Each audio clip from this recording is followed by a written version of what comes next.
সেটাই আমার মানে ব্যাপারটা হচ্ছে যে কর্মবিরতি আমাদের অনেক দিন কাজ টানা করার পর একটা ছুটি আমাদের ভালো লাগে, কিন্তু এই ছুটিটা আমাদের ভালো লাগে না, কারণ এটা খুব অপ্রত্যাশিত একটা ছুটি।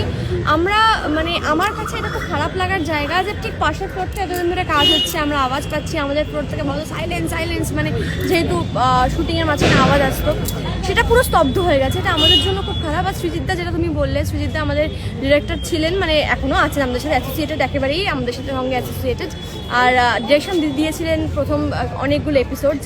তো আমরা খুব কাছ থেকে চিনি এবং জানি যে প্রত্যেকটা মানুষের সঙ্গে, প্রত্যেকটা টেকনিশিয়ানের সঙ্গে ওনার সম্পর্কটা ঠিক কীরকম। সেখান থেকে এটা খুব মানে আনফর্চুনেট যে ওনার কাজটা বন্ধ হয়ে গেল বা ওনার এগেনস্টে একটা অভিযোগ এসেছে। আমার মনে হয় যে বন্ধ হওয়াটা কোনো সলিউশন হতে পারে না।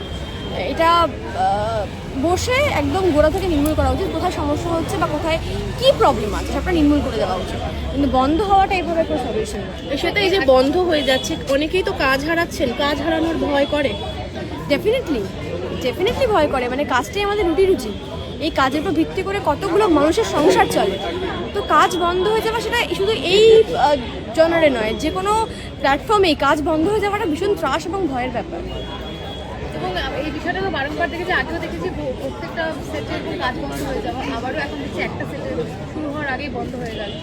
কি বলবো, এটা কি মূল